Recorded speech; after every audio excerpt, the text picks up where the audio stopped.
Tapos na ang buwan ng November. Next week na pagkikita-kita natin, December na. At kung di ako nagkakamali, wala nang 30 days no, to Christmas. No? So sabi mo, Merry Christmas to you. Yung Merry Christmas po, parang ang ganda ng ngiti. No? Amen. To na ang bilis ng panahon, parang kailan lang, kapapasok na ng 2023. Ngayon ay magte-2024 na. Natawa kami ni Pastora doon sa isang post na nakita namin kahapon. Ang tagal naman ng 2024 para makapagbago na ako. Hindi hintay mo pa yung 2024 para magbago. Pwede kang magbago ngayon na. Sabi mo, magbago ka na. Parang ayaw mo sabihin, magbago ka na. Amen. Praise the Lord at salamat sa Panginoon at nakita-kita na naman tayo. Indeed, it's a blessing for me and Pastor Eleanor na makita namin kayo every Sunday. Amen. No? Para sa amin, napakalaking pagpapala na makita namin kayo. Tingnan mo yung katabi mo kung nagagalak at nakita mo siya ngayon. Parang hindi. Amen. Okay. So sabihin mo sa sarili mo, ako ay blessed, ayokong ma-stress. Parang stress eh. Amen. Nasa pagsasalita natin on how we declare a certain word. Sabay-sabay yung talagang ramdam na ramdam mo na ikaw ay pinagpala. 1, 2, 3. Ako ay blessed, ayoko ma-stress. Ayan, dapat every morning yun yung dinideclare natin para yung ating maghapon ang nakikita natin lagi ay pagpapala at kabutihan ng ating Panginoon. Okay, so we will end up the series Action and Reaction. Nakakatuwa, no? Ang bilis natapos ng ating mga nakaraang pag-aaral ng doktrina, tapos yung ating Usapang Pera series, tapos yung ating series na ngayon, Action and Reaction. Next month, iba na naman yung series natin for the month of December. So, ano ba yung mga napag-aralan natin sa Action and Reaction? Sabi natin, there will always be two sides of the coin. Laging merong maganda at merong mabuti. So, depende sa'yo ano yung gusto mong kunin. Sabi natin, ang buhay ay buhay ng choices. So, nasa sa atin yun kung ano yung gusto nating piliin. Pero tandaan natin na pag may pinili tayo, hindi natin hawak ano man yung kahinatnan nito. Di ba? Tama? Pwede kang pumili ng isang bagay na gagawin pero hindi mo alam ano yung consequences nito. Tama po ba? Hindi natin mapipili yon. Kaya nga sabi natin, ano ba yung laging dalawang buka? So, merong masama, merong mabuti. So, series recap tayo. Ano yung una natin na pag-aralan? Sabi natin, yung unang-una, what money should make of us? Ano ba dapat yung ginagawa sa atin ng pera? Amen. Sabi mo, sabi mo, may pera ka ba ngayon? Parang iba ibig sabihin na parang gusto ng may nag-message sa iyo na matagal hindi nagme-message. Nakakatakot no? Parang isusunod na kamusta ka na. Parang isusunod na may pera ka ba? Amen. So ano ba yung ginagawa sa atin ng pera? Ang sabi sa atin, money should make us good. Hindi dapat tayo pinasasama at pinapayabang ng pera. Tama po ba? Dapat pag may pera ka, lalo kang babait. Pangalawa, it should make us obedient to the calling of our Lord na dapat tayo tumutulong. Lalo ngayon, sabi nga nung kanta ni Michael Jackson, alam niyo pa ba yung kanta ni Michael Jackson? Give love on? Parang Raining in Manila na yung alam niyo ngayong kanta. Amen. Give love on Christmas Day. Amen. Tapos, delight in the Lord. Pag may pera ka, dapat lalo ka nagpupuri kay Lord kasi sa dami ng tao, may pera ka, yung iba wala. Tignan mo yung katabi mo kung may pera yan. Ayun, praise the Lord. Yan ang magandang declaration, maraming pera. And then money should make us loving and giving. Lalo tayong natutuwa sa Panginoon kasi ginagawa tayong daluyan ng pagpapala. Hindi ko makakalimutan yung nagtanong sa akin, Pastor, bakit ako na lang yung turo ng turo? Hindi, brother pa pala ako noon. Bagay, hindi pa naman ako nagiging sister. Ewan ko lang kung kailan mangyari. Hindi, joke lang. Sabi na, Brad, bakit ganun? Lagi na lang ako tumutulong sa pamilya ko. Sabi ko sa kanya, bakit ano ba gusto mo? Ikaw tumutulong, ikaw tinutulungan. Kasi pag ikaw tumutulong, ikaw yung laging may biyaya. At pag ikaw yung tinutulungan, siyempre minsan parang ikaw yung nahihirapan. Ngayon, ano ang gusto mo? Sabi ko, gusto mo ba ikaw yung binibigyan o ikaw yung nagbibigay? Ay, mas okay na pala ako yung nagbibigay. Bakit? Ikaw yung laging meron.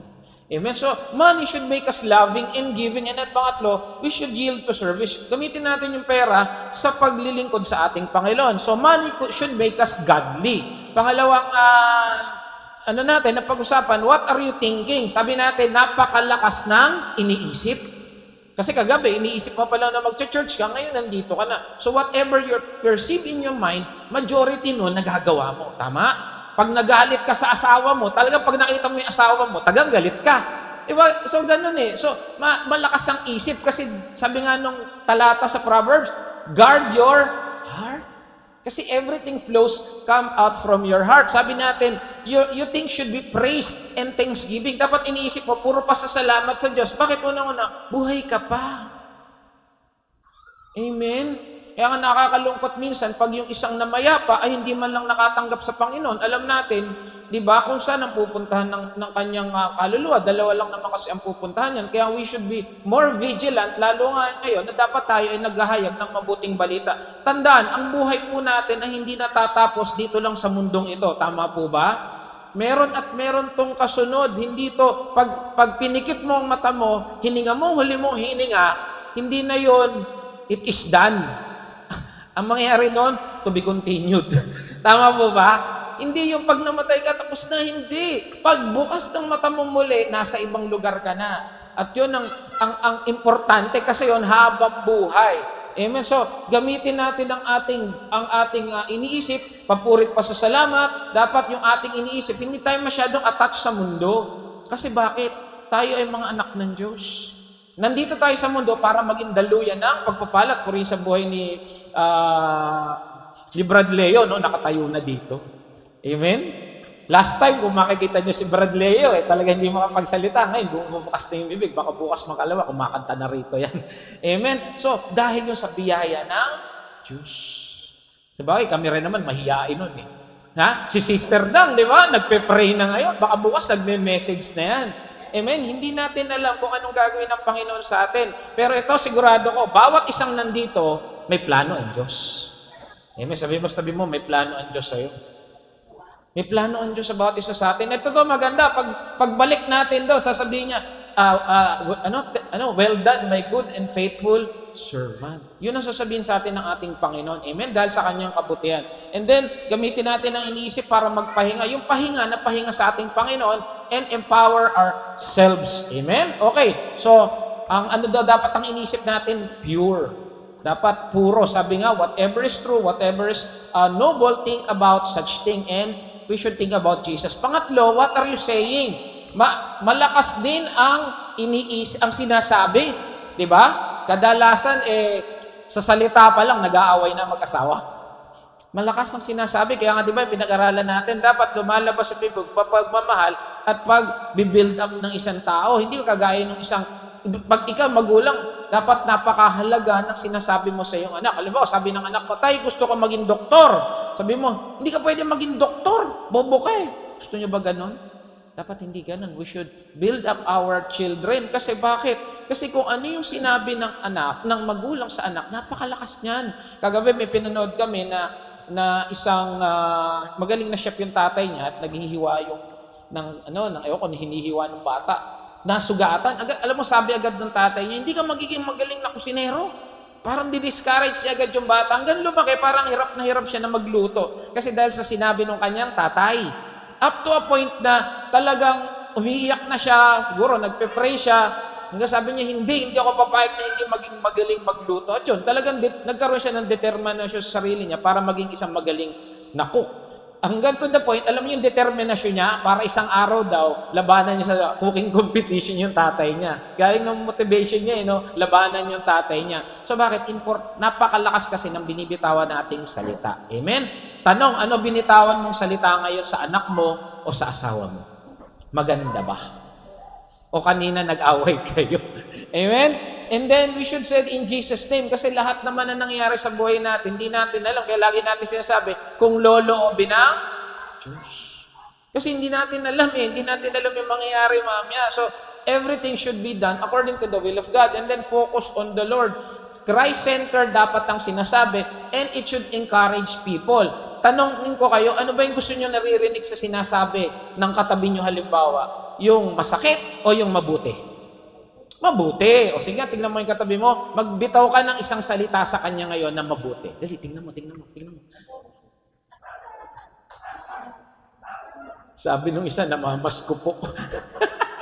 Di ba maganda, no? Bawa, sabihin ko si Brad Joel, ang pogi mo ngayon. Di ba? Ano, masarap ba? Masarap? O, di ba? Kaysa sabihin ko siya, baduy mo. Di ba ang pangit ng ganon? Minsan kahit na, di ba, lalo na mga babae, kamusta na yung suot ko ngayon, di ba? Pag sinabi mo, hindi mo maganda, gaaway kayo eh. Pag sinabi mo, ganda-ganda sa'yo, kaya bagay sa'yo yung damit mo, di ba? Magulat ka, every week yan nasuot. Amen? Okay, so encourage people, lalo na ngayon. Sabi nga nung isang napanood ko, no, na huwag daw tayo maghatakan, dapat daw tayo ay magtulungan. Dahil we don't know what will happen in the next month, sabi no, ng isang government official. Kasi nga, pahirap daw ang buhay. Pero lagi kong pinagpe-pray, sabi ko, Lord, kahit anong mangyari sa amin, mabuti ka. Kahit anong mangyari sa amin, bahala ka. Kasi ang sabi naman ng Lord, hindi niya tayo pababayaan, hindi niya tayo iwan. Amen? So yun dapat. Okay, so dapat iniisip ang sinasabi natin, laging may buhay. Amen? And then, ngayon naman, last na nga ito ng series natin, ano naman ang ating mga ginagawa? Amen? Ano ba yung ginagawa natin sa buhay natin? May silbi ba yung ginagawa natin sa buhay? Okay, ang teksto natin mahaba-haba. John 4, 1-26. Pero napakasikat ng teksto to. But today, bigyan nyo ako ng pagkakataong himay-himayin through the eyes of historical context. Kasi mas maganda, makita natin saan nagmula yung mga bagay-bagay dun sa pinag-uusapan sa Biblia. Okay, so sabi dito, John 4, 1-26. Bago mag-John 4, ano yung nauna? John? 23? John 3. Siyempre, no? Mauna sa 4:3. Sa John 3, ano yung pinakasikat na verse? John 3? Oh, very good. Sino yung kausap ni Jesus sa John 3:16? Si Nico Main Mendoza. Sino si Nico Demus? Hindi si Nico Main Mendoza. Hindi si Yaya Dab. Amen. So, sa John 4 yun ang usapan. Tapos, nagpunta sila sa Judea. Sabi niya gano'n. Pagkatapos ng usapan nilang yun, na you must be born again sa John 4:4, kung di ako nagkakamali. Tapos, nag-usap sila.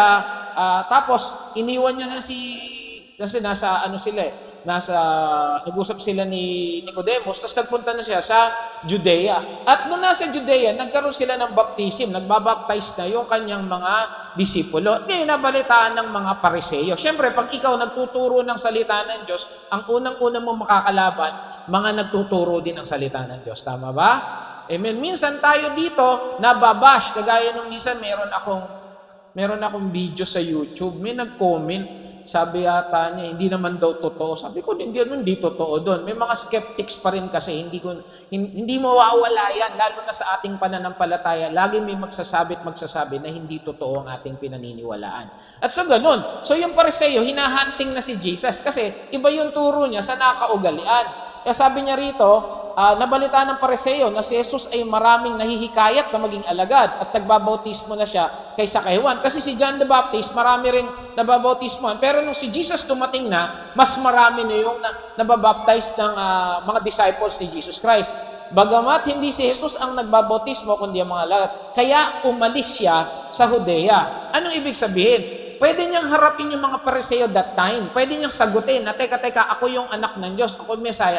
Kaya lang si Jesus, may proper timing lagi. Ano lagi niyang sagot? Hindi ko pa panahon. May proper timing si Lord. Kailangan niya muna magturo. Kasi sa mapa ng Diyos, lagi may proper timing ang buhay natin. Amen?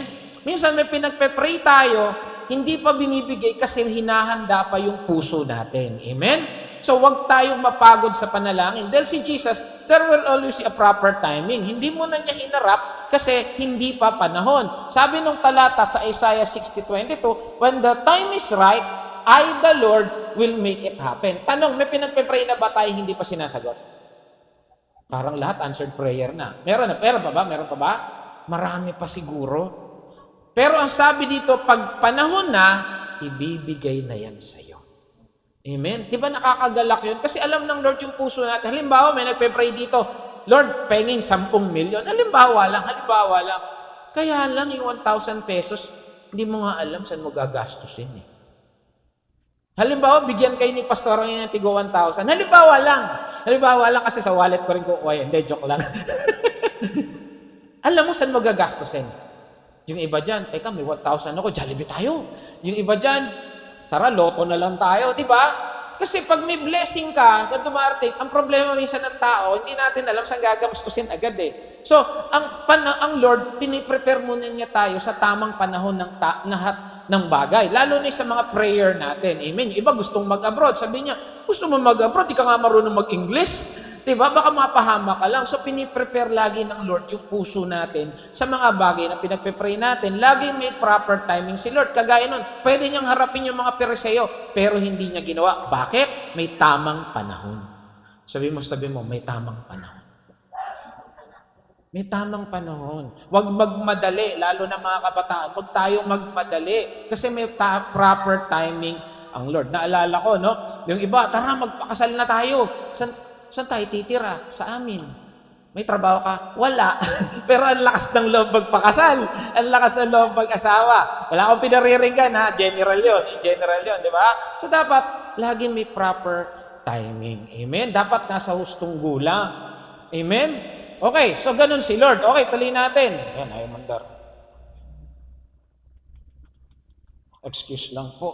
Nagkaroon na naman tayo ng technical difficulty. Ang galing. Hindi, ito lang.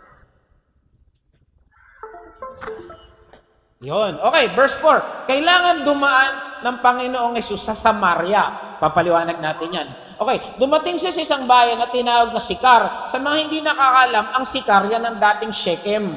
Ang Shechem po, historical niyan sa Bible history. Kasi bakit? Diyan unang dumating si Abraham nung galing siya sa Babylonia. Diyan din niya unang na-meet si God. Diyan din siya unang gumawa ng altar. Diyan din nilibing, kung hindi ako nagkakamali, yung buto ni Joseph. Diyan din sinabi ni Joshua, yung sabi niya, for me and my household, we will serve the Lord. So napaka-importante niyang Sikar. Nabago lang yung Sikar, pero totoong before name niyan, Shechem. Okay, sa yun Shechem. So dumating si Jesus sa Shechem. Malapit ito sa bukid na ibinigay ni Jacob sa kanyang anak ni Jose. Kaya nga dyan din nilibing yung buto ni Jose nung, di ba, nilabas sa Egypt. Okay, dito matatagpuan ang balon ni Jacob dahil napagod si Jesus sa paglalakbay. Umupo siya sa tabi ng balon. Tandaan, si Jesus tao. He is 100% God, 100% man. Sa mga nag-aaral ng theology, anong tawag doon? Hypoallergenic. Hindi, hypostatic union. Okay, so he's 100% God, 100% man. Napagod din siya. Kaya nga ito yung pinapakita ng iba na hindi, tao lang pala si Kristo. Oo, tao siya. Pero he's also God. Amen, napagod siya. Si Jesus sa paglalakbay, umupo siya sa tabi ng balon, halos katanghalian. So let's say 12 o'clock. May isang Samaritanong dumating upang umigib at sinabi sa kanya ni Jesus, maaari bang makiinom? Pag Samaritana, babae, lalaki? Oo, siyempre, Samaritana yon. Amen. Ba't si Santa Claus, lalaki? Hindi, joke lang. Okay, sabi dito, walang doong kanya mga alagad dahil siya bumili ng pagkain sa bayan. Okay, may hidwaan ang Samaritano at mga Hudyo. Okay, tingnan natin ha.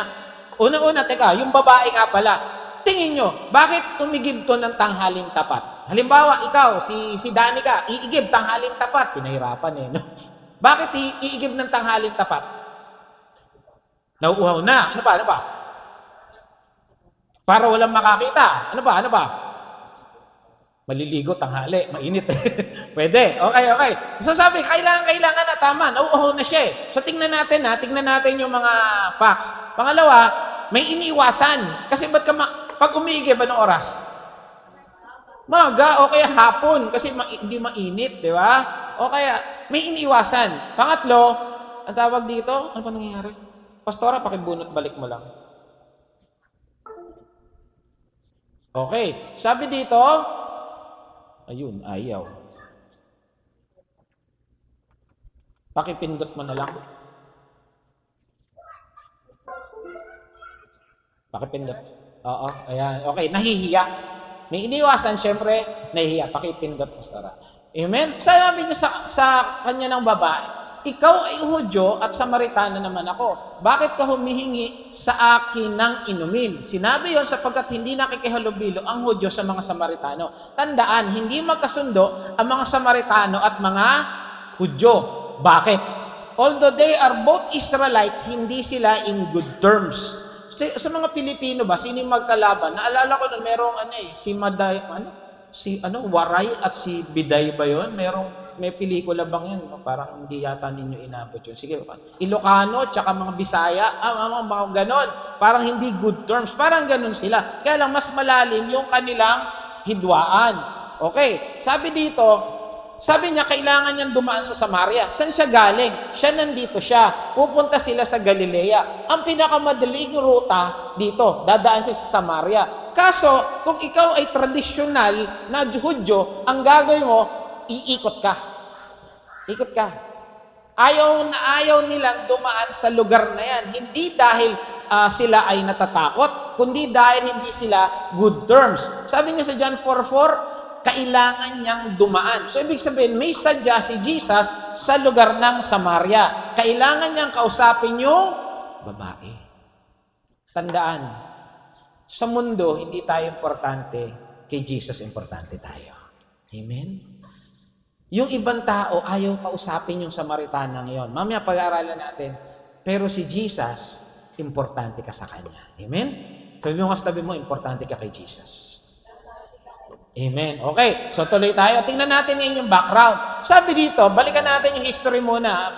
Maganda to sa mga nag-aaral ng Biblia. Sabi dito, as prophesied by Ahijah in 1 Kings 11:31-35, the house of Israel was divided into two kingdoms. This division took place in 975 BC at the death of Solomon. Ganito, ilang tribo ang Israel?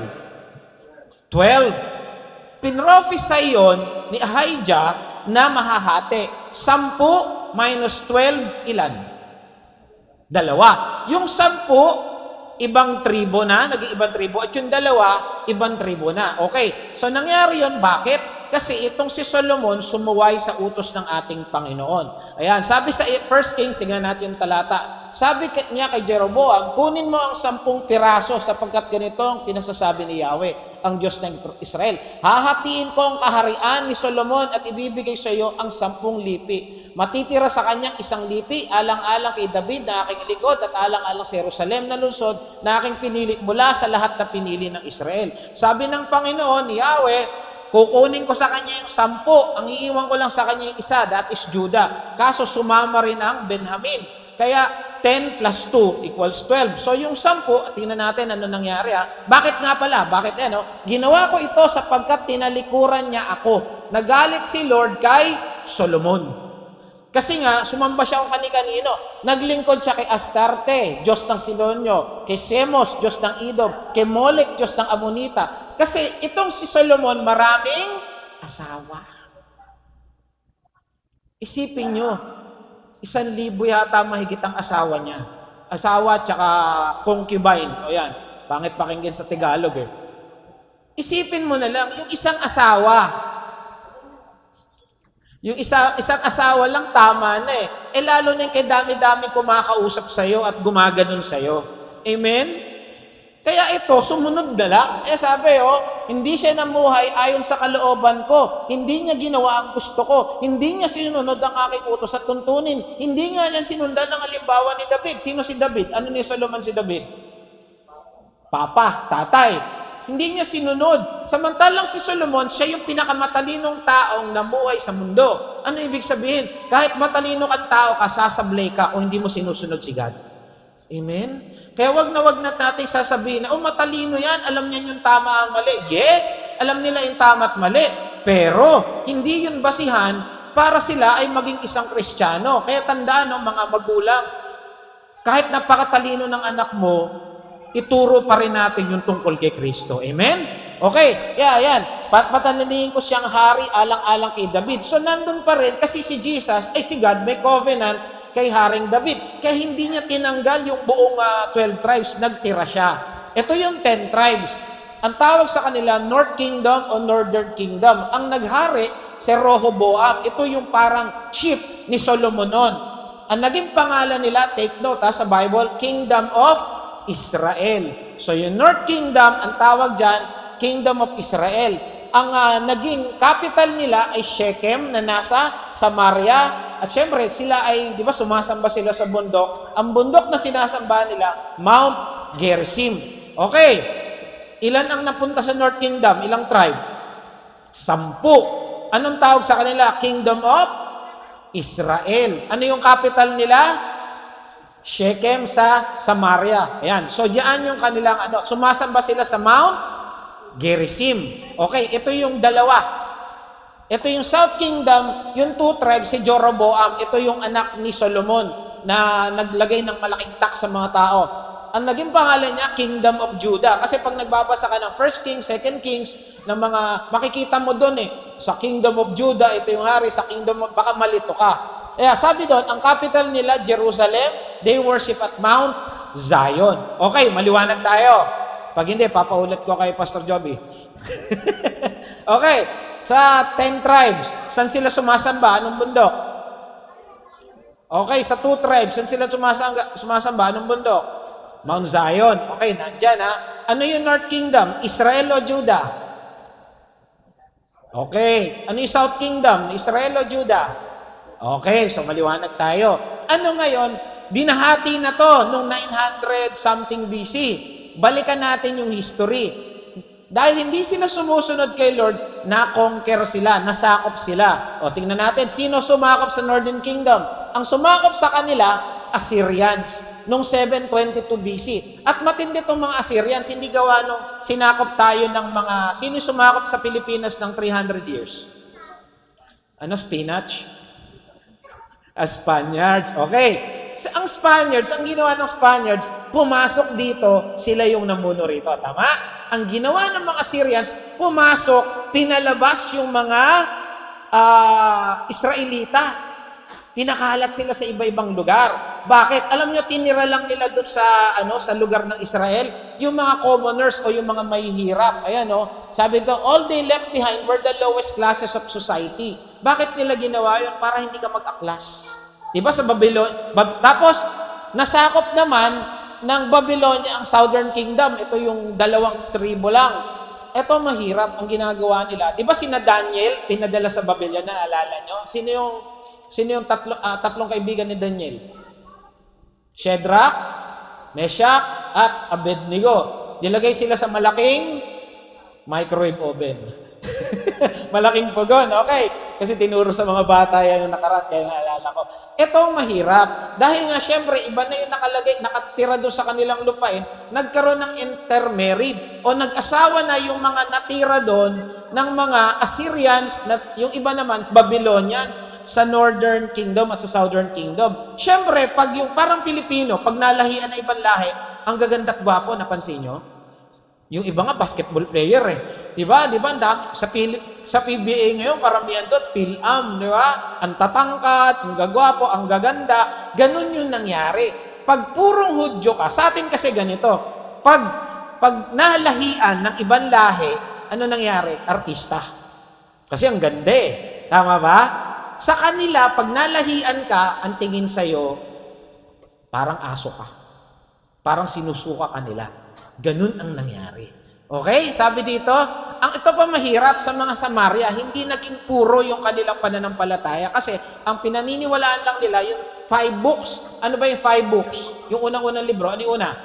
Genesis, Exodus, Leviticus, Deuteronomy at Numbers. Yan lang, naiwan. At dinagdagan nila, various superstitions. Sa Samaria yan, Kaya nagagalit ang mga Judea sa kanila. Ayan. Ang tawag sa kanila, sa mga Samaritano, half-breed.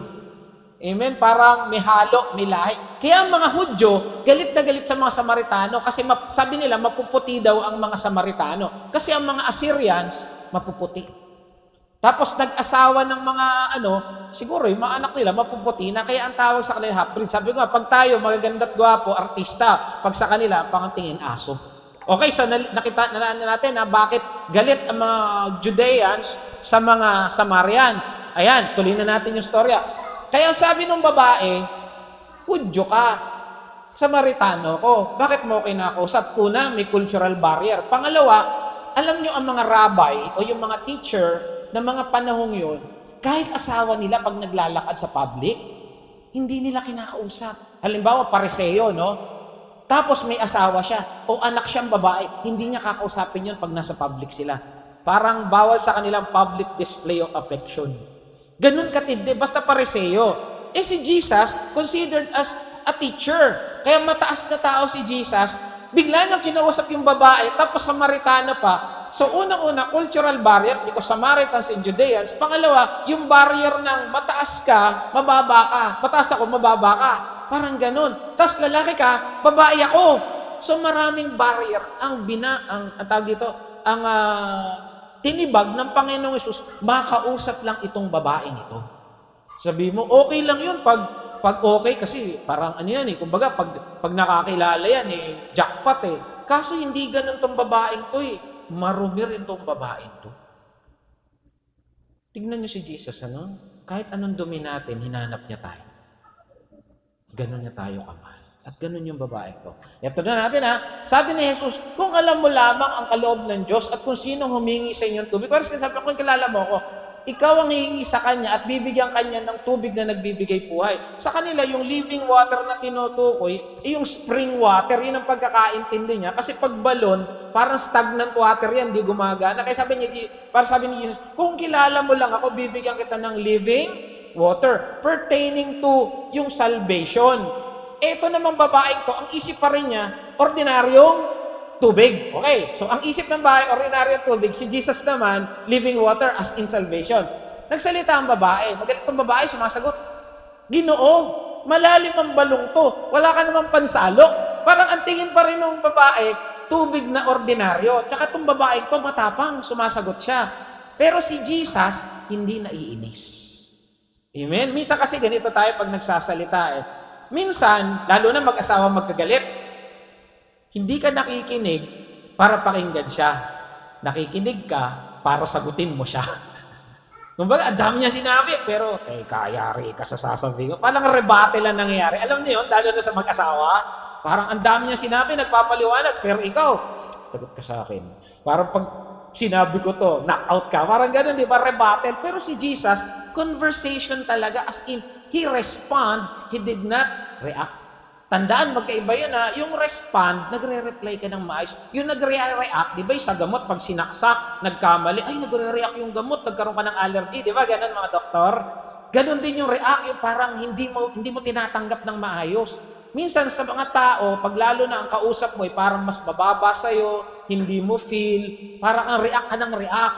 Pero ang ginagawa ni Jesus, He just respond. Okay, ngayon natin Ginoo, malalim ang balon. Wala ka namang pansalok. Saan ka kukuha ng tubig na nagbibigay buhay pertaining to an ordinary water? Ang balong ito ay pamana pa sa amin ng ninunong si Jacob. Dito siya uminom, gayon din ang kanyang mga anak at mga hayop. Higit ka ba sa kanya? Ang nasa isip niya ay yung pa rin si Jacob, yung tungkol pa rin sa ordinaryong tubig. Sumagot si Jesus, ang bawat umiinom ng tubig na ito ay muling mauuhaw. Kasi sinasabi ni Jesus, ordinaryong tubig. Ngunit ang sino mang umiinom ng tubig na ibibigay sa kanya ay hindi na muling mauuhaw kailanman. Kasi sinasabi ni Lord, spiritual, at sinasabi ng taong to naman ay literal na tubig. Ang tubig na ibibigay ko sa iyo, magiging bati sa loob niya at patuloy na bubukal at magbibigay sa kanya ng buhay na walang hanggan. Ulit, tanong muna, sino rito may living water na sa puso? Amen. Amen. Nung nakakilala ba tayo, may binago ang Diyos sa atin. Kaya nga lagi kong tinatanong, nung nakakilala ka ba, may nabago ba sa'yo?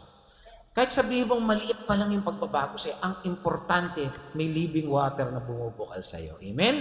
So ganun, yun nasabi niya.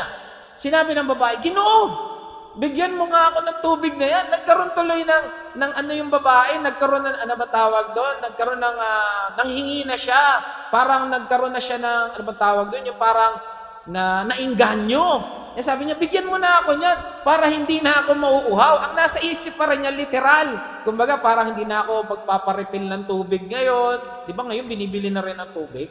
Nung panahon namin, pagkatapos maglaro ng basketball, sa gripo, nakaganon Inabot niyo pa ba yun? Ikaw, inabot mo ba yun? O di ba, pag yung tubig sa gripo, iniinom lang, no? Tapos lalagay mo sa bote, lalagay mo sa rep. Ngayon, binibili na tubig, mineral lang. Sumasakit pa rin yung tiyan. Amen? Okay. Bigyan mo ako ng tubig para hindi na ako mauhaw. Ni pumarito upang sumalok muli. Talagang ayaw niyang mag-igib. Sabi nga natin kanina, may iniiwasan. Amen? Sabi dito, eto na, nagkaroon na ng na-attract na yung babae. Nagkaroon na siya ng desire for that water. Ang sabi ni Jesus, umuwi ka at isama mo ang iyong asawa.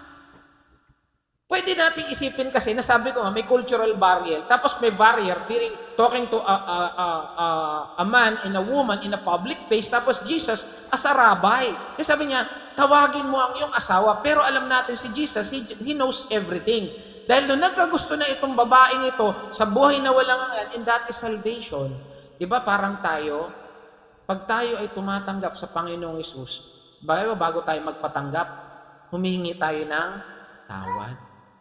Kailangan mo munang i-confess sa sarili mo na makasalanan ka. Parang ganito lang yan eh. Sino na ba nagkapigsa sa puwet? Parang wala pa. Parang ako pa lang ah. Kili-kili. Alimbawa, yung pigsa mo sa kili-kili, di ba nahiya ka? Ganyan-ganyan mo. Pero unless ibukas mo sa doktor yan, hindi yan mapapagaling. Tama? Ganon din sa puwet, nahiya ka, ilabas yan eh. Pero kailangan mo ibuyang-yang sa doktor yan, para niya mapagaling, di ba? Ganun din tayo. Kailangan natin i-confess yung totoong tayo sa Diyos. I-confess natin yung baho natin sa Diyos. Kasi hanggat hindi natin alam na makasalanan tayo, hindi tayo magkakaroon ng buhay na walang hanggan. Tama? Di ba? Naalala ko to nung kami bago ikasal ni Pastora, sinabi ko sa kanya lahat ng hindi magaganda sa akin. Sabi ko, anak, prinsipe ko ng Rubitanya. Hindi, joke lang. Lahat ng hindi maganda sa akin, sinabi ko sa kanya. Sabi ko sa kanya, ganun din siya. Kasi syempre, hahalap na kami sa altar eh. Mag-iisang dibdib na kami. Tuwan-tuwa nga siya nun eh. Joke. Di ba? Kailangan alam niya. Ganun din, pag nakikipang isang dibdib na tayo kay Lord, dapat alam nila, sinasabi na natin kay Lord, ito yung mga kasalanan ko. Di ba? Kaya nga, pag nagpapatanggap, Lord, patawarin mo ako sa lahat ng aking kasalanan. Kagaya ng pagpapatawad ko sa lahat ng nagkasala sa akin. At ganoon ang ginawa ng Panginoong Hesus. Evangelism nga ito eh. Ano sabi niya? Umuwi ka. Bakit? Tignan natin ngayon, bakit umuwi? Ayan. Ang sagot ng babae, miss pa po ako. Sabi yung gano'n. Wala pa akong asawa. Ano sabi ni Jesus? Si Jesus talaga hindi niya sinabing sinungaling. Hindi. Sabi ni Jesus, tama ka. Sinabi mong wala kang asawa kasi wala naman siya talagang asawa sapagkat 5 na ang yung naging asawa. So ibig sabihin, nakalima na siya. At kang kinakasama mo ngayon ay hindi mo asawa. Parang nagli-live-in lang kayo. Parang ganun ang sinasabi ni Jesus. Gulat ngayon tong babae. Sabi niya, Ginoo, palagay ko isa kang propeta. Biro mo, first time lang tayo nagkita, alam ko sikreto mo. At siguro sa buhay ng babae, yun yung misteryo ng buhay niya. Yun yung dumi ng buhay niya. Yun yung dapat niyang i-confess sa Lord. Tayo ba mga kapatid, nung ba tayo tumanggap kay Jesus, did we confess our sin to the Lord? Inopen ba natin, Lord, ganito ko, ganito kasama, ganito karumi, ganito kabaho, ganito kayabang, ganito kasinungaling. Inopen ba natin kay Lord yan? Kasi unless we open it to the Lord, hindi magkakaroon talaga ng pagbabago sa buhay. Amen? So, ganun yung nangyari. Okay. Nalaman ng babae, sabi niya, siguro propeta ka kasi alam mo yung misteryo ko. Tapos ito na, nung sinabi ng babae, daldal na naman siya. Dito sa bundok na to, sumasamba sa Diyos, aming mga minuno, kasi napunta na si spiritual eh, kasi propeta na eh. Bigla na naman niyang sinabi, teka, may alam ako. Sabi niya, dito kami sumasamba kayo namang Hudyo ay sa Jerusalem lamang dapat sambahin ng Diyos. Parang sinasabi, kayo sa Israel, kami dito sa bundok na ito. Saang bundok yon? Sa Samaria. Ano yung bundok ng Samaria na sumasamba? Mount Gerizim. Iba, nakalimutan na. Okay, sinabi naman ni Jesus, maniwala ka sa akin, darating ang panahon na sasambahin ninyo ang Ama, hindi sa bundok na ito o sa Jerusalem. Hindi nyo kilala ang sinasamba, ngunit kilala namin na sinasamba, sapagkat ang kaligtasan ay nagmumula sa Hudyo. Siyempre, si Jesus comes from the Jew. He is an Israelite. Diba? Kaya yung sinasabi niya, hindi nyo naman alam yung pinaggagawaan nyo eh. Darating ang panahon, wala na sa bundok, wala na sa lugar. Kasi we would worship, sino sabi niya? Subalit darating ang panahon, ang tunay na sumasamba-samba sa Ama ay sasamba sa Kanya sa Espiritu at katotohanan. Why? Because God is a Spirit. Ang tao, ano yung tatlong component ng tao? Body, soul, and spirit. So, dapat magkaroon ng ugnayan sa Espiritu ng Diyos. Dapat sa Espiritu mo, kasi pag sa Espiritu mo, ito yung totoong ikaw. Kaya sabi niya, sa Espiritu at katotohanan. Hindi ka pwedeng sumamba sa Diyos pag peki ka. Tignan mo yung katabi mo nga kung peki yan. Original ba? Original. Bakit? Bakit? Lagi ko ito sinasabi sa inyo. No? Ang mga nanay, praise the Lord sa buhay ng mga nanay, kasi inaalagaan nila ng maayos yung ating mga anak. Lalo na kung yung mga anak natin makukulit. Tama po ba? Mahirap mag-alaga ng anak. Tama ba mga nanay? Mas mahirap mag-alaga ng tatay. Hindi, joke lang. Amen? Kung hindi totoo ang pagmamahal ng nanay sa isang umiiyak na anak, sabihin siya, bahala ka sa buhay mo, manigas ka dyan. Tama? Madaling araw, biglang gigising yung anak, yung baby. Si Danica, alam. Di ba? Umiiyak yung baby. Hindi, di ba pag baby, hindi mo maintindihan kung nagugutom, kung kailangan padigayin. Di ba? Gano'n, no? Naging tatay din ka kasi alam ko Ipapa-burp, tapos susukahan ka lang. Di mo alam kasi baby yan Kung hindi totoo ang pagmamahal mo sa anak mo, bahala ka sa buhay mo, manigas ka dyan. Kaya di ba ang hirap na humanap ng katulong, mag-aalaga ng anak? Kasi wala yung pagmamahal Kaya jackpot ka pag nakakuha ka ng yaya talaga na mamahalin ng anak mo. Di ba? Wala raw pwede magmahal sa anak kundi ina niya lang talaga. Amen? At ganun din kasi nasabi ng Lord, hindi mo ko pwedeng sambahin, dapat sambahin natin siya, yung katotohanan. Kasi bakit? Mahirap bang maging Kristiyano? Mahirap bang maging lingkod ng Diyos? Tinitignan ko yung mga naglilingkod Parang hindi na makapagsalita Mahirap bang maging pastor? Pastor Joby, napahikab. Mahirap. At kung hindi totoo na tinanggap natin si Kristo, aayaw tayo. Tama? Kasi wala yung pagmamahal sa puso. Kaya sabi ng Lord, hindi mo pwede kung tanggapin kung hindi sa Espiritu at katotohanan. Kasi nakakapagod maglingkod. Tama po ba? Nakakapagod ba maglingkod? Mga tatay o mga tatay naman, mga nagtatrabaho para sa kanilang pamilya, nakakapagod bang magtrabaho? Parang wala akong kausap na tatay Brad Joel, nakakapagod ba? Sakto lang. Pero sa totoo lang, di ba sa umaga, parang ayoko nang gumising. Kaya lang iniisip ko naman, paano naman? Ano naman ang kakainin namin? Tama po ba? Yung mga tatay, no? Pastor Joby, Brad Emmanuel, nakakapagod ba? Oo, nakakapagod. Pag hindi mo mahal ang pamilya mo, sabihin mo sa kanila, bahala kayo. Diba? So, kailangan totoong pagmamahal na nanggagaling sa puso. At ganun ang gusto ng Diyos. Kasi bakit? Pag hindi totoo, natinggap natin si Jesus bilang Diyos na pagligtas, aayaw tayo kasi nakakapagod. Ito pa nga nakakatawa May magpo-post I can do all things through Christ who strengthens me. Umulan, ayoko mag-church, baka mabasa ako. I can do all things ka pa, tapos umulan lang, ayaw mo na. Amen? Kaya ang gusto ng Lord, Espiritu at katotohanan. Amen? Sinabi naman ni Jesus, maniwala ka sa akin, darating ang panahon, nasasambin niyo ang Ama, hindi sa bundok na ito. Ayan. Teka, hindi pala ako Pastora, pakibindot ulit. Lolo ko. Okay, ang Diyos sa Espiritu at ang sumasamba sa Kanya, dapat siyang sambahin sa Espiritu at katotohanan. Sinabi ng babae, nalalaman ko pong darating ang Mesiyas. So, the Samaritan knows about the coming of Jesus. Alam nila yun. Kasi, Genesis pa lang, sinabi na darating ang tagapagligtas. Genesis 12, kung di ako nagkakamali, di ba? At tinawag na Kristo. Pagdating niya, siya ang magpapahayag sa amin ng lahat ng mga bagay. So the Samaritan knows the coming of our Messiah. Mga kapatid, kailangan natin ng tagapagligtas. Hindi po natin kakayanin ang mabuting gawa lang. Tama po ba? Lahat tayo dito sumasablay. Dati dito nagkakamalit, nagkakasala hanggang ngayon. Pero mabuti ang Lord, may biyaya. Amen? Nandito tayo dahil lang sa biyaya ng Diyos. Nakakakanta, nakakasayaw, nakakapagsalita, nakakapagturo dahil lang sa biyaya ng Diyos. Kaya sabi niya, ito, hindi natin kaya sabihin ito Ang sabi ni Jesus, ang kausap mo ngayon ay ang iyong tinutukoy. Grabe kung ikaw yan, kaya bang sabihin, ako si Jesus, pero may nagsabi sa Davao, siya raw si Jesus Pero tayo, di natin kaya sabihin yan, nakasabihin natin, si Jesus lang ang daan. Ano nangyari? Tingnan natin So nashiran ng mabuting balita itong babae.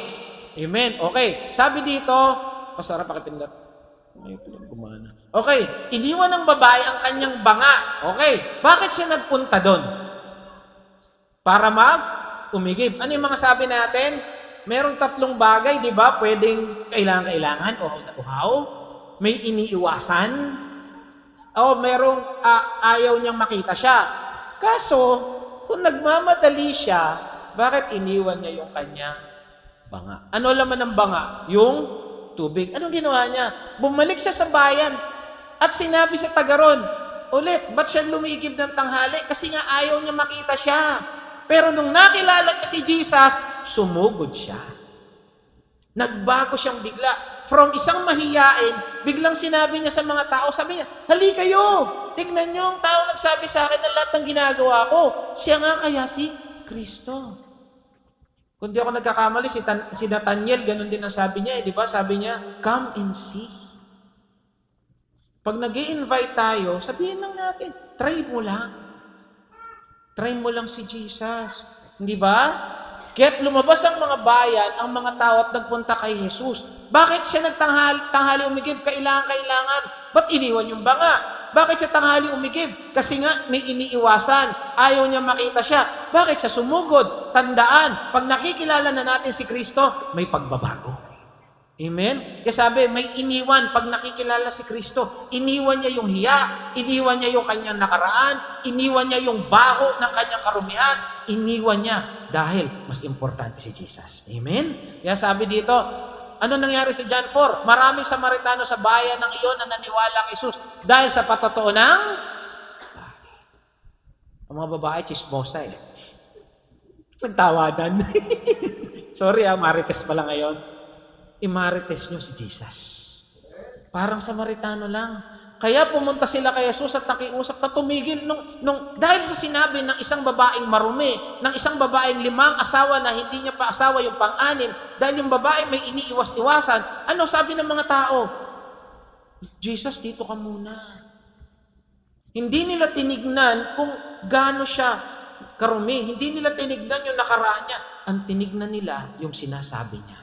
Bakit? Nakita nila, hindi lumalabas to dati Mahiyain to Bakit ngayon atapang-atao na? Dati nga hindi nagpipray to ngayon nagpray na Amen? May pagbabago pag si Jesus nasa puso mo. Amen? Dati nga hindi makapagsalita to Ngayon nagtuturo na Brad Leo. Amen? May pagbabago kay Jesus. Amen? Nawawala yung hindi walang Doon mo makikita pag si Jesus nasa iyo talaga, lumalabas yung tapang na bigay sa atin ni Jesus. Amen ba, Sister Dang? Amen? Kaya sabi, maraming sumampalataya ng pakinggan. Pagkatapos sinabi nila, naniwala kami ngayon, hindi dahil sa sinabi mo, yung isang mahiyain, yung isang marumi, yung isang may nakaraan, kundi dahil sa narinig namin na siya, alam namin siya ang tagapagligtas ng sangkatauhan. Amen po ba? Palakpakan natin si Jesus. Amen. Kaya mga kapatid, huwag mong itago yung testimony mo, huwag mong itago. Tanggalin mo na yung hiya. Tanggalin mo na yung, baka sabihin nila marumi ko, baka sabihin nila ganito yung nakaraan ko. Ang titignan nila, si Kristo sa buhay mo dahil nabago ka na. Amen?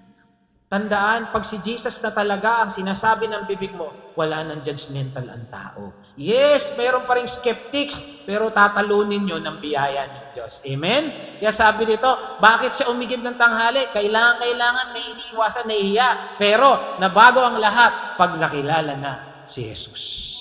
Amen? Tignan mo yung katabi mo kung binago na ni Jesus yan. Binagong bago, praise the Lord, amen. Sabi mo sa katabi mo, nabibless ako sa buhay mo. 1, 2, 3. Amen. Dapat ganun kasi bakit? Nakakilala na tayo kay Jesus Dati bungangera, nager pa. Ano ba yun? Yung paglalaki, ABS? Ano ba ABS? Alak, babae, sugal. Pag babae, CBN, chismosa, bungangera, nager. Pero ngayon, binago na ni Jesus yan. Amen? Binago na yan. Amen? Ang tanong, ikaw ba, kilala mo na ba si Jesus? Amen. Kaya tayong baguhin ang biyaya ng Diyos. Napakarami na pong mamamatay tao, napakarami na pong mga gumawa ng hindi maganda ang ginagamit ng Lord ngayon. Isa na po dyan si sino ba yon? Si Bingbong Crisologo. Nanunog lamang siya ng isang barangay nung siya ay hindi pa mananampalataya. Di ba merong skandal, sina Hayden ko? Kilala niyo, naalala niyo? Iba, napanood pa yata. Pero ngayon, lingkod na ng Diyos. Kilala niyo si Tonet Macho sa School Bukol? Parang tayo na naman, Pastor Joby, nakakaalala ko na. Sina Sister Ditas, napanood mo ba yan? School Bukol, ikaw napanood mo ba yan? Si Brother Manuel, napanood School Bukol. Parang kami lang talaga millennial dito eh. Sila Gen Z lahat. Si Tonet Macho, yung babading-bading. Ngayon, pastor na din. Ano ibig ko sabihin? Kayang baguhin ng Lord kahit yung pinakamaitim, pinakamabaho na buhay pagkatao natin. Amen? Kayang baguhin ng Lord dyan. Ang tanong, may nabago na pastor. Amen. Okay, what are you doing? Isa-isay natin, mabilisan. Una, pag ikaw nakakilala na kay Lord, dapat nagsiserve ka.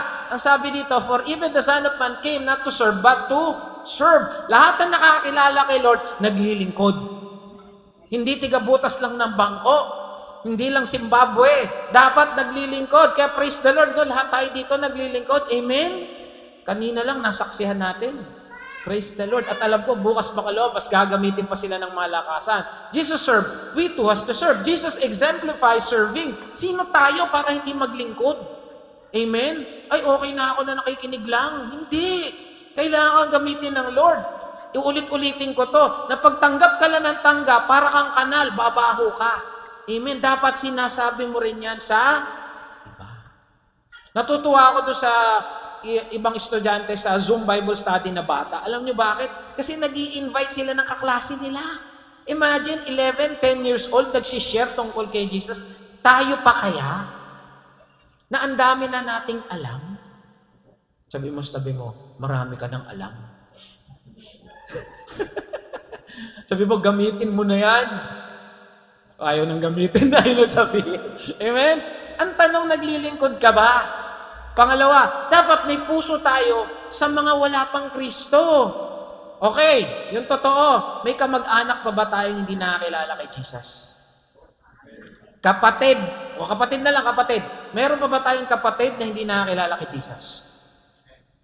May kaibigan pa ba tayong hindi nakakilala kay Jesus? Ano pa hinihintay nyo? Magpapasko na. Manong puntahan mo, kapatid, namamasko ko sa'yo, pero ako magbibigay ng pamasko. O talaga, tuwan-tuwa yun. Bibigyan kita ng gift of salvation ngayon. Di ba? Gamitin natin ang Kapaskuhan para maghayag ng mabuting balita kasi doon tayo tinawag ng Lord. Sabi nga, for the Son of Man came to seek to save the lost. Ganon din tayo. Yun ang utos sa atin. Di ba? Sabi dito, kaya humayo kayo. O mamaya, hahayo tayo. Sino ba yung kasama natin, Pastora? Si Brother Joel. Kasama daw ikaw. BJMP tayo mamaya. Amen. Gagamitin tayo ng Lord. O yung iba, mga nakasign sa mga ating na panahon. Sabi dito, gawin ninyong alagad ko ang tao sa lahat ng bansa. Bautismoan nyo sila sa pangalan ng Ama, Anak, Espiritu, at turuan nyo silang sumunod sa lahat ng inuutos ko sa inyo. Nagdi-disciple tayo para mag-disciple din. Kagaya ng ginagawa natin, hindi natatapos sa bulwagang ito yung turo. Lalabas ninyo yung turo. Tama po ba? Amen. At praise the Lord, meron na tayong gawain sa Tibagan. Baka sa susunod na taon, meron na sa Kamangyanan. Amen. Baka sa susunod, doon sa lugar naman ni Brad Joel, walang imposible. Kahit sina Ezra at si Leo, kayang mag-open na ng Bible study. Sabi nga, John 3:16 lang ang alam mo, pwede ka nang maglingkod. Tama ba? John 3:16 lang. Malay mo, si Sister Dang mag-open na dun uli sa baba. Walang imposible sa Diyos.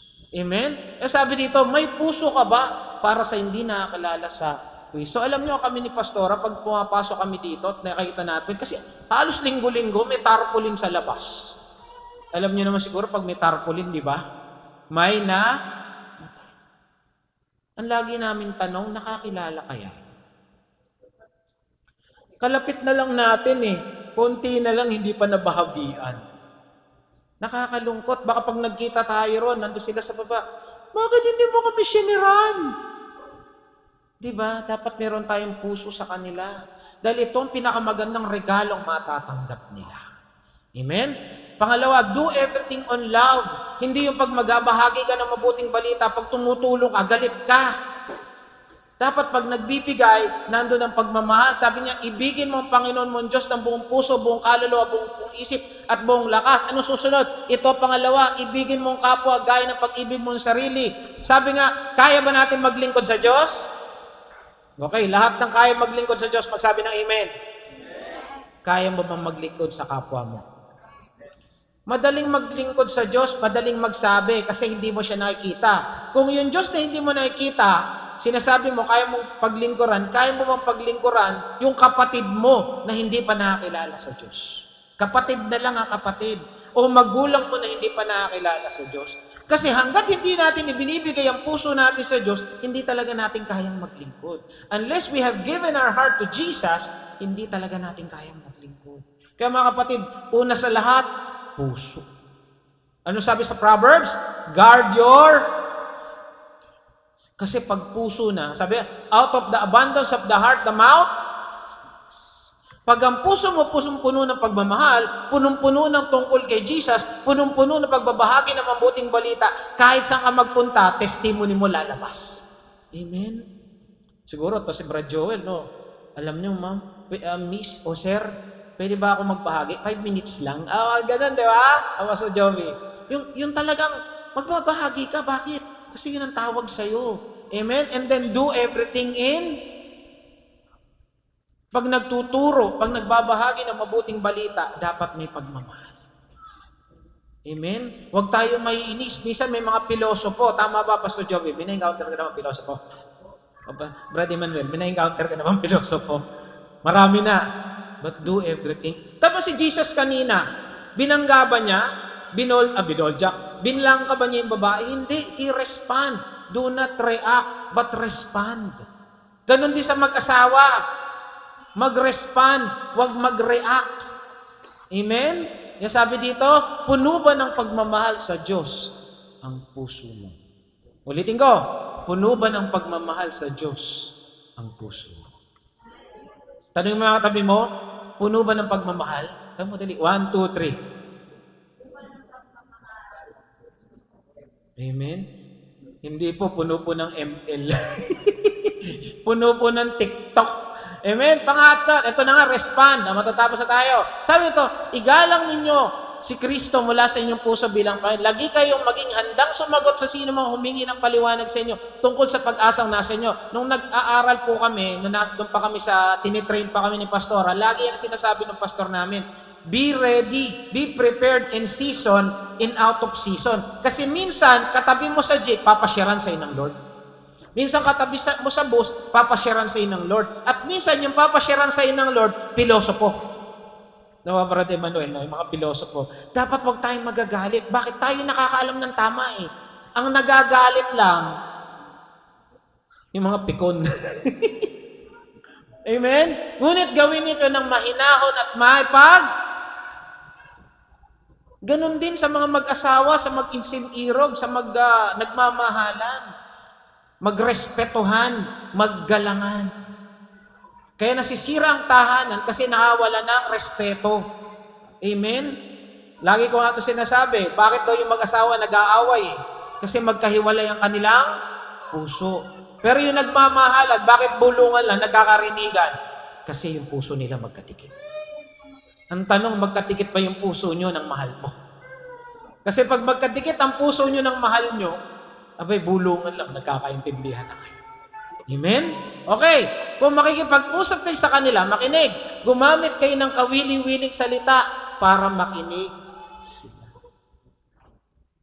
Dapat maayos yung pakikipag-usap. Dapat merong minsan nga sabihin mo, sis, ang ganda-ganda mo. Di ba? Yung mga ganun, gusto yun eh. Hindi naman binobola yun. Wala naman ginawang pangit ang Lord eh. Di ba? Sabihin mo nga tabi mo, dali, 1, 2, 3. Kapatid, ang ganda-ganda mo. 1, 2, 3. Amen? Di ba? Ang sarap pakinggan. Kawili-wiling salita. Amen? Ayan, at dapat alam nyo kung paano sumagot sa bawat tanong nila. Lalo na yung mga nagsishare, dapat alam nyong sumagot sa bawat tanong ng bawat isa. Okay, tip ko lang. May time para sumagot, may time para wag sumagot. Minsan, mas mabuting wag sumagot pag alam mo yung tinatanong sa'yo, gustong makipagdebate. Ibahin mo na. Minsan sabi nun may na-share na ako nun. Sabi niya, hindi ako naniniwala dyan sa sinasabi mong Genesis, naniniwala ako sa Big Bang. Alam niyo yung Big Bang Theory? Yung nagsimula ang lahat sa wala. Sabi ko, tama naman sa Genesis po sinasabi. At ang sa simula ay Diyos. In the beginning, God. Baka ho yun yung Big Bang. Sabi ko na, hindi ko siya binabangga, pero napipiko na ako. Nagpe-pray na ako eh. Alam mo sa bandang huli, tumanggap. Minsan nakakapikon. Pero mga kapatid, pag ganun ang kausap nyo, mag-pray. Mag-pray sa isip. Lord, tulungan mo ako, napipikon na ako. Minsan nakakapikon talaga. Alam nyo, pinakamahirap sharean? Kamag-anak. Yung close mo, yung best friend mo. Tigilan mo nga ako dyan, Joel. Hindi ako naniniwala dyan. Dati magkasama lang tayo sa inuman eh. Di ba ganon? Tigilan mo nga ako dyan, Wendell. Dati magkasama tayo sa kalokohan eh. Di ba ganon? Kasi bakit? Kilala nila tayo eh. Kaya mahirap mag-share sa kakilala. Pero dapat ipakita natin sa kanila na binago tayo ng Diyos. Amen? Kaya, do you respond or do you react? And then lastly, ano yung ginagawa natin? We should empower people. Una natin pinapalakas, pamilya natin. Sa umaga pa lang, pag nakita mo yung asawa mo, sabi mo, ang ganda-ganda mo. Pag nakita mo yung asawa mo, ang pogi-pogi mo. O kaya, uy, pinagpala ka ng Diyos. O kaya ang anak mo, ang cute-cute ng anak ko. Ganun. Hindi yung, ang papangit naman ng mga batang ito. Ito nakakatuwa eh. Pag galit yung pag hindi nag-aaway yung mag-asawa, ang sabi sa mga anak, yung mga anak ko. Pag yung mga bata, matitigas yung mga anak mo, pagsabihan mo, ha? Di ba ganun? Pero pag yung mga bata may honor, ang tatalino talaga ng anak ko, manong-mana sa akin. Pero pag yung mga bata, matitigas yung mga anak mo, pagsabihan mo, nainis ako dyan. Di ba? Tama? Dapat we empower people. We empower. Amen? Kaya sabi dito, not give up meeting together as in the habit of doing, but encouraging one. Yung katabi mo, pag nakita mo ba yun, ini-encourage mo ba? We encourage. We empower people. All the more you see as the day approaching. Alam natin, babalik na ang Panginoong Isus. Di natin alam kung kailan. Pero importante, nagpapalakasan ng bawat Kristiyano. Amen po ba? Amen. Dapat nagpapalakasan, hindi naghihilangan. Pilosopo din to, pastor eh. Ikaw nakakaintindi, intindihin ko na lang. Pag pumatol sa may saltik ka din. Kabisadong-kabisado. Amen? Kaya sabi, we respond, we don't react. Kaso ito mahirap sa mag-asawa eh. Pag sumigaw yung isa, mas mataas rin yung boses ng isa. Tatawa sila. At tatawa din ako eh. Amen? Kasi minsan ganun eh. Okay, sabi dito, iniwan ng babaeng kanyang banga, bumalik siya. Ano sabi niya? Halika, tignan nyo ron. In-empower niya agad yung mga iniiwasan niya. Ito iniiwasan, siguro pinagkwekwentuhan, pinagchichismisan. Pero nung nakilala niya si Jesus, yun ang kanyang unang pinuntahan. Amen? Kaya tayo mga kapatid, wag nating iwasan yung mga tao nang bubuli sa atin. Puntahan natin sila. Dahil yung mensahe natin, mensahe ng kaligtasan. Amen po ba? Kaya natatawa ko kasi praise the Lord, kailan ba yun? Biyernes, ginamit kami ng Lord dun sa mga kapulisan na naman. Sabi ko talagang totoo yung sinasabi. Alam niyo, naalala ko yung joke natin noon, yung may 3 bata nagyayabangan. Sabi nung yung tatay ko, pag dumadaan, sinasaluduhan. Sabi nung bakit? Ano ba yung tatay mo?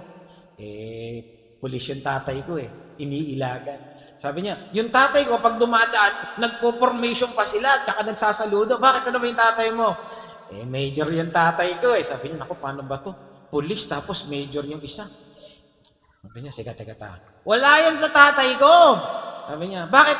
Yung tatay ko, pag dumadaan, pinapagalitan lang yung mga tatay nyo. Ha? Yung tatay ko, police, yung tatay ko, major, pinapagalitan lang ng tatay mo. Oo, sinesermonan lang sila ng tatay ko. Bakit ano ba yung tatay mo? Pastor. Nararanasan ko po yun. Praise the Lord. Kasi yung na-share namin noong nakaraan, mga dinidisciplinary action. Talaga nagsisermon ka talaga. Hindi naman sermon nag-aaral, nagtuturo ka rin pa rin sa mabuting balita. Kaya lang pag yung ginamit po, sermon literal. Para ka talaga nagsisermon. Kaya sabi ko, pinagpala talaga ang mga anak ng Diyos. Di ba no, Pastor Joby, Brother Manuel, di ba nagsisermon din tayo minsan sa kapulisan? Nagsisermon. Nararanasan na natin yun eh. Amen? Alam nyo, pag ikaw lingkod ng Diyos, tinataas ka. Amen? Ang tingin nila sa mga lingkod ng Diyos, mataas. Praise the Lord, no? Kahit maliit lang ako, 5'4 lang ako, tiis sa akin, mataas. Sa biyaya ng Lord. Amen? Kaya tayo ganon, we should empower people. Kaya mga kapatid, huwag tayong mahiyang mag-share ng mabuting balita. Amen ba, Sister Dang? Amen ba, Sister Ditas? Amen. Oh, praise the Lord. Amen. Dapat huwag tayong mahiya mag-share. Amen. Empower others by knowing Jesus. Okay, so ano yung ginagawa natin? Unang-una, we should serve, maglingkod, galing sa puso. Ano yung pangalawa? You should have a heart for the lost. Dapat meron tayong puso sa mga nawawala, naliligaw ng dadas. Pangatlo, we should act with love. Pangapat, dapat ginagawa natin may puso. Pangapat ano yun? We should respond and do not react. And then lastly, we should empower. Ano daw ang dapat ginagawa ng isang Kristiyano? Nag-share ng mabuting balita. Ang tanong, nag-share ka ba? Amen. Okay, sabi dito, Isaiah 52:7. Pakibasa. 1, 2, 3.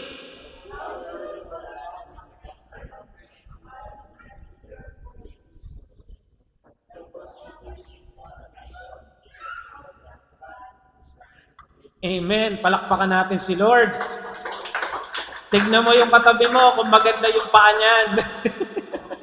Sabi, maganda raw ang paa ng mga naghahatid ng mabuting balita. Amen? Ito sina Ezra, sina Leo, naghahatid na ito ng mabuting balita. Nagdadala na yung simada. Amen? Praise the Lord, praise the Lord. Palakpakan natin at tayo manalangin. Dahil kailangan pinupuli ka namin, pinasasalamatan. Salamat o Diyos, umagang ito na